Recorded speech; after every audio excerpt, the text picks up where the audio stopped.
You're listening to Moon Monkey. On this episode, I'm going to be talking about The Fast and the Furious 8, directed by F. Gary Gray. So I haven't seen any of the previous films in this franchise, which is now up to 8, so 1 through 7 I have absolutely no knowledge of.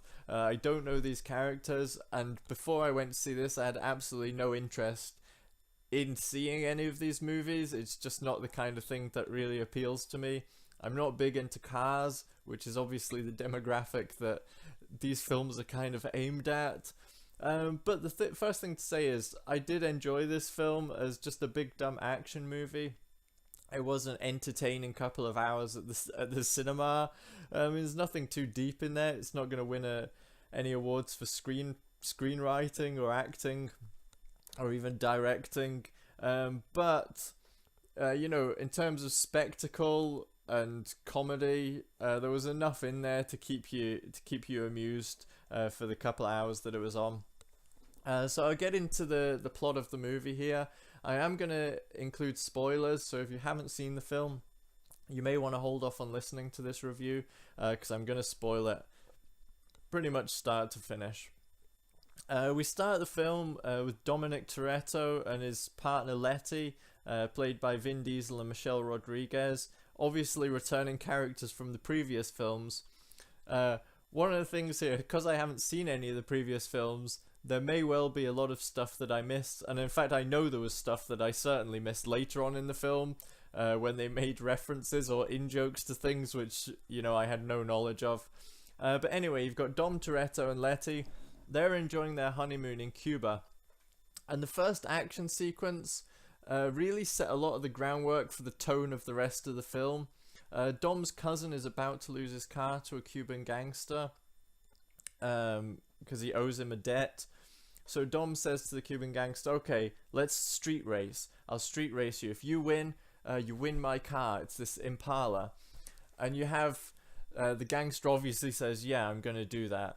So the gangster's driving his own car, and Dom has to drive this kind of battered, beaten up old motor. And the problems with the script here really start from this point, when you have ludicrous lines such as, oh, you're never going to win the street race. He has the fastest car on the island, and my car is the slowest car on the island. And so anyway, this sets up this street race. He knocks off most of the parts of the car, just leaving a kind of engine on the main kind of skeleton form of the car. And he's driving along in this kind of ridiculous contraption, trying to beat this other car. And also they hook up like NOS gas, which gives it a speed boost. One of the things I worried about coming into this was that you would have to know a lot about cars to kind of enjoy the humor or enjoy the script. But this really does dumb it down as far as you can get, even to the point where I was feeling slightly patronized, and I know nothing about cars. But they dumb it down to the point where she just turns up with NOS gas and says, yeah, you just hook this up to the engine, give it a boost, and soon you'll be flying like super fast. And as I said before, the script is to the level of they explain things. They explain exactly what's going on, so you can never be lost or confused by what's happening. And this continues throughout the whole film. So anyway, he wins the street race. First major spoiler there for you. He wins the street race, and he says to the guy, you know what? I'm not going to take your car. You can keep your car. And I'm even going to give my cousin the Impala, because he's just a generous guy. Anyway, later on, him and Letty are in bed, and they're talking about, starting a family and stuff. But a little after that, Charlize Theron turns up. She's playing an elite cyber hacker named Cypher. A really original name there for a hacker. So she's playing this elite cyber hacker who seems to have kind of tentacles all across the world and be like mega rich, able to do whatever she wants, able to disappear at will. Nobody knows where she is.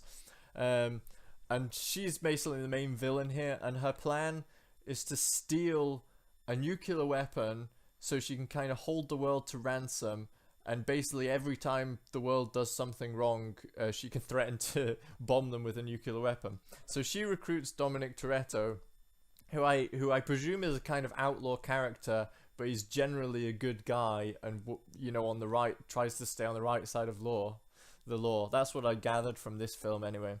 So anyway, he ends up working with Cypher, which turns him against his whole team, which is Dwayne Johnson, and you've got a load of other characters in there. There are so many characters in this thing that they even make a joke about it later on in the film, where one of the women says, like, do you even know what my second name is? And you don't. I mean, half the time you don't even know who they are, all these different characters. But again, this is something where it's probably been built up over the last 7 movies, which I haven't seen. You also got Jason Statham in there, who's playing kind of a convict who gets bust out of jail, and he's invited to join the team as well. So that's essentially the setup of the film. You have the team working against this Cypher to try and stop her plan of stealing a nuclear weapon, and also against Dominic Toretto, who's turned on them. This, like, honestly, if you've seen the trailer for this film, that you've pretty much seen the plot of the movie and most of the major sequences. It's just that trailer, but stretched out for like 2 hours. Just imagine the action sequences you can see there, each one about half an hour long, and you generally have the idea of the film.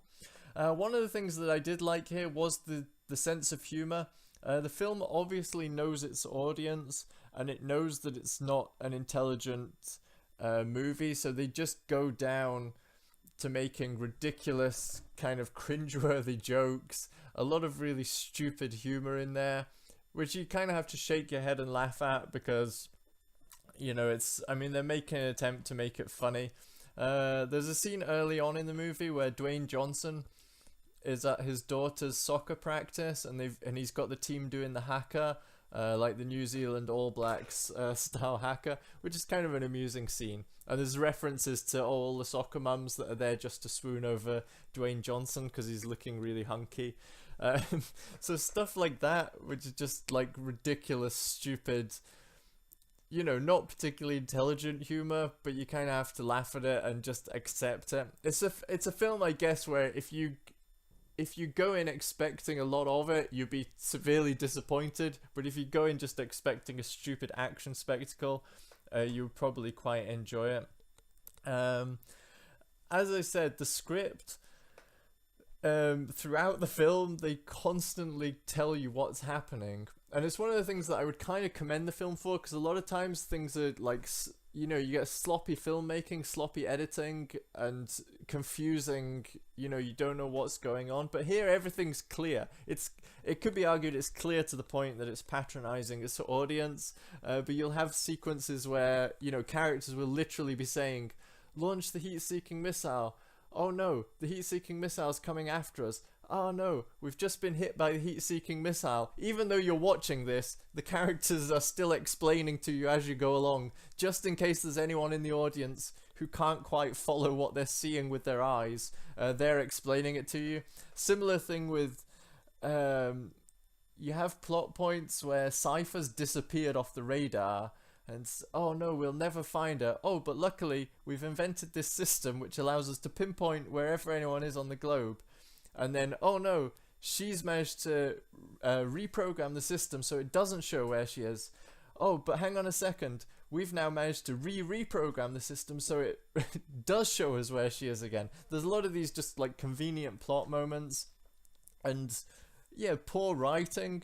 But if you just turn your brain off and go with it, you can have a lot of fun in this movie. Probably my favorite sequence in it is really late on in the movie, so major spoilers here, but turns out the reason Dom Toretto has turned on them is because Cypher has his ex-partner and his son, who he didn't know about until this point in the movie. And anyway, he sends Jason Statham onto the plane to recover his son. So you have Jason Statham shooting his way John Wick style through the plane while carrying a baby in a kind of carry cot and making jokes about the baby soiling itself and all kinds of humorous asides to the baby while he's like gunning people down. So that was pretty entertaining. So overall, if you're a fan of this series, this is probably going to be right up your street. It's dumb, lowest common denominator, stupid action spectacle. But for what it is, it's entertaining. It's an entertaining popcorn movie.